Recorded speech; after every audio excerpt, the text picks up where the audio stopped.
ପିଲାମାନେ ଆଜିର ଶିକ୍ଷଣ କାର୍ଯ୍ୟକ୍ରମକୁ ତୁମକୁ ସ୍ୱାଗତ ଜଣାଉଛି। ଆଜି ତୁମ ଭୂଗୋଳ ବହିର ଦ୍ୱିତୀୟ ପାଠ ପୃଥିବୀର ଆଭ୍ୟନ୍ତର ବିଷୟରେ ପଢିବା। ପୃଥିବୀ ଆମର ବାସସ୍ଥାନ। ଏହାର ଉପରେ ଆମେ ତଥା ଜୀବଜଗତ ବାସ କରନ୍ତି। ଏହା ଉପର ଓ ଭିତର ଅଂଶ ସଦାସର୍ବଦା ପରିବର୍ତ୍ତନ ଲାଗି ରହିଥିବାରୁ ଏହାକୁ ଚଳନଶୀଳ ଗ୍ରହ କହନ୍ତି। ଆସ ଏହାର ଭିତର ବିଷୟରେ ଆମେ ଆଲୋଚନା କରିବା। ପୃଥିବୀର ଆଭ୍ୟନ୍ତରଣ କେତୋଟି ସ୍ତର ଦ୍ୱାରା ଗଠିତ। ତୁମେ ପିଆଜ ଦେଖିଥିବ, ପିଆଜର ଚୋପା ତଳେ ଯୋଉ ଗୋଟେ ସ୍ତର ଚୋପା ଗୁଡିକ ସ୍ତର ସ୍ତର ହୋଇ ରହିଛି, ସେହିପରି ପୃଥିବୀ ସ୍ତର ମଧ୍ୟ ସେହିଭଳି ସ୍ତର ସ୍ତର ଭାବରେ ରହିଛି। ପୃଥିବୀ ଆକାର ବର୍ତ୍ତୁଳାକାର ହୋଇଥିବାରୁ ଏହା ସ୍ତରର ଆକାର ମଧ୍ୟ ବର୍ତ୍ତୁଳାକାର। ଆସ ଆମେ ଏକ ଚିତ୍ର ମାଧ୍ୟମରେ ପୃଥିବୀର ଆଭ୍ୟନ୍ତରଣ ବିଷୟରେ ପଢିବା। ପୃଥିବୀର ଆଭ୍ୟନ୍ତରଣକୁ ଆମେ ତିନୋଟି ମଣ୍ଡଳରେ ବିଭକ୍ତ କରାଯାଇଛି: ଅଶ୍ମମଣ୍ଡଳ, ମଧ୍ୟମଣ୍ଡଳ, କେନ୍ଦ୍ରମଣ୍ଡଳ। ଏଇଟା ହଉଛି ଅଶ୍ମମଣ୍ଡଳ। ଅଶ୍ମମଣ୍ଡଳକୁ ଭୂତ କହନ୍ତି। ଏଇ ମଧ୍ୟ ଭାଗରେ ଯୋଉ ଏଇଟି ମଣ୍ଡଳକୁ କହନ୍ତି ମାଣ୍ଟଲ ଏବଂ କେନ୍ଦ୍ର ଯୋଉଟା କି ଭୂକେନ୍ଦ୍ରର ମଝିଟାକୁ କେନ୍ଦ୍ରମଣ୍ଡଳ, ଏହାକୁ କୋର କହନ୍ତି।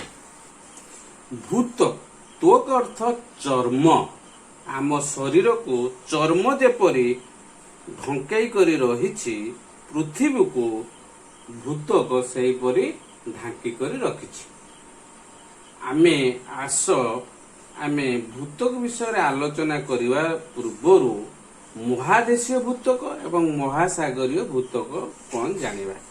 ମହାଦେଶୀୟ ଭୂତ୍ୱକ ହେଉଛି ମହାଦେଶ ଅଂଶରେ ଭୂତ୍ୱକକୁ ମହାଦେଶୀୟ ଭୂତ୍ୱକ କହନ୍ତି।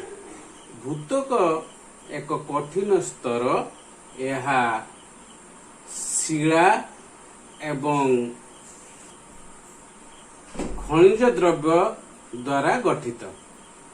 ମହାଦେଶୀୟ ଭୂତ୍ୱକ 50 କିଲୋମିଟର ପର୍ଯ୍ୟନ୍ତ ଗଭୀରତା ପର୍ଯ୍ୟନ୍ତ ବ୍ୟାପ୍ତ, କିନ୍ତୁ ମହାସାଗରୀୟ ଭୂତ୍ୱକ ମାତ୍ର 5 କିଲୋମିଟର ଗଭୀରତା ପର୍ଯ୍ୟନ୍ତ ବ୍ୟାପ୍ତ। ମହାସାଗରୀୟ ଭୂତ୍ୱକ ସିଲିକା ଓ ଆଲୁମିନା ଦ୍ୱାରା ଗଠିତ। ଏହାକୁ ସିଆଲ କହନ୍ତି। ଏବଂ ମହାସାଗରୀୟ ଭୂତ୍ୱକ ମୁଖ୍ୟତଃ ସିଲିକା ଓ ମାଗ୍ନେସିୟମ ଦ୍ୱାରା ଗଠିତ। ଏହାକୁ ସୀମା କହନ୍ତି। ଏହାର ଘନଫଳ 0.5 ଭାଗ। ଏବେ ଆସ ମାଣ୍ଟାଲ ବିଷୟରେ ଆଲୋଚନା କରିବା। ମାଣ୍ଟାଲ ର ଗଠନ ପ୍ରଣାଳୀ ହେଲା ସିଲିକା, ମାଗ୍ନେସିୟମ ଓ ବିଭିନ୍ନ ଧାତବ ପଦାର୍ଥ ଦ୍ୱାରା ଏହା ଗଠିତ। ଏହା ପ୍ରାୟ 29 କିଲୋମିଟର ପର୍ଯ୍ୟନ୍ତ ବ୍ୟାପ୍ତ। ଏହାର ଘନଫଳ ହେଉଛି 16.5 ଭାଗ। ଏବଂ ଆସ କେନ୍ଦ୍ରମଣ୍ଡଳକୁ ଦେଖିବା। ଏ କେନ୍ଦ୍ରମଣ୍ଡଳକୁ କୋର କହନ୍ତି। ଏହାର ବ୍ୟାସାର୍ଦ୍ଧ 3500 କିଲୋମିଟର। ଏହା ନିକେଲ ଓ ଫେରସ ଦ୍ୱାରା ଗଠିତ। ଏହାକୁ ନିଫେ କହନ୍ତି। ଫେରସ ହେଉଛି ଲୁହାର ରାସାୟନିକ ନାମ। ଏହାର ଘନଫଳ 83 ଭାଗ। ଏହି କୋରକୁ ମଧ୍ୟ ଦୁଇ ଭାଗରେ ବିଭକ୍ତ କରାଯାଇଛି। ଏହା ଭିତର ଅଂଶକୁ ଅନ୍ତଃକୋର ଏବଂ ଏହାର ବାହାର ଅଂଶକୁ ବାହ୍ୟ କୋର କୁହାଯାଏ। ଏଠାରେ ଅତ୍ୟଧିକ ତାପମାତ୍ରା ଓ ଅତ୍ୟଧିକ ଚାପ ରହିଥିବାର ଜଣାଯାଏ। ଆସ କେତୋଟି ଜାଣିବା କଥା ପଢିବା।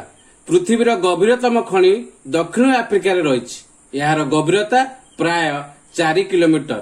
ତଳ ଅନୁସନ୍ଧାନ ନିମନ୍ତେ ପ୍ରାୟ 6 କିଲୋମିଟର ଗଭୀରତା ପର୍ଯ୍ୟନ୍ତ ଇଞ୍ଜିନିୟର ମାନେ ଗାତ ଖୋଳୁଛନ୍ତି।